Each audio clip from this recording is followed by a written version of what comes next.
बिस्मिल्लाहिर्रहमानिर्रहीम। अस्सलामु अलैकुम।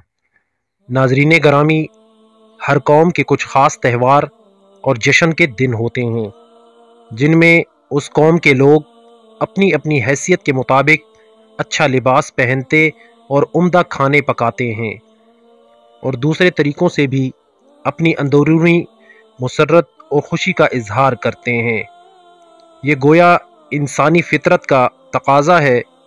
इसलिए इंसानों का कोई तबका और फ़िरका ऐसा नहीं है जिसके यहाँ त्यौहार और जश्न के कुछ ख़ास दिन ना हों। इस्लाम में भी ऐसे दो दिन रखे गए हैं, एक ईद उल फ़ितर और दूसरा ईद उल अज़हा। बस यही मुसलमानों के असली मजहबी त्यौहार हैं। इनके अलावा मुसलमान जो त्यौहार मनाते हैं उनकी मजहबी हैसियत और बुनियाद नहीं है, बल्कि इस्लामी नुक्ते नज़र से उनमें से अक्सर खराफात हैं। मुसलमानों की इज्तिमाई ज़िंदगी उस वक्त से शुरू होती है जबकि रसूल अल्लाह सल्लल्लाहु अलैहि वसल्लम हिजरत फरमाकर मदीना तैयबा आए। ईद उल फ़ितर और ईद उल अज़हा, इन दोनों त्यौहारों का सिलसिला भी उसी वक्त से शुरू हुआ है।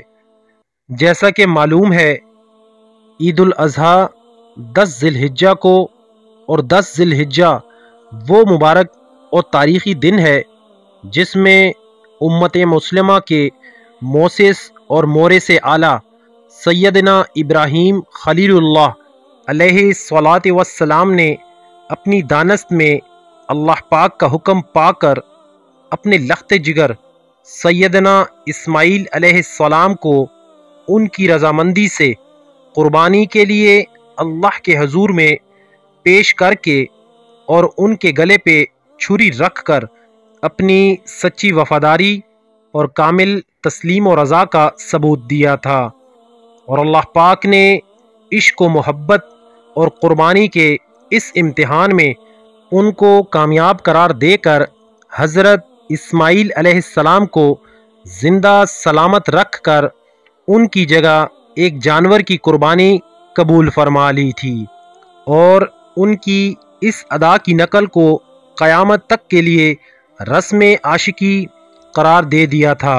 इसलिए दूसरी ईद 10 ज़िलहिज्जा को करार दिया गया है। जिस वादी गैर ज़ई ज़रा में हज़रत इस्माईल अलैहिस्सलाम की कुर्बानी का ये वाक़या पेश आया था, उसी वादी में पूरे आलमे इस्लाम का हज का सालाना इज्तिमा और उसके मनासिक कुर्बानी वग़ैरह इस वाक़ये की गोया असल और अव्वल दर्जे की यादगार है। और हर इस्लामी शहर और बस्ती में ईद उल अज़हा की तक़रीबात, नमाज और कुर्बानी वग़ैरह भी इसकी गोया नकल और दर्जा दुएम की यादगार है। वस्सलाम।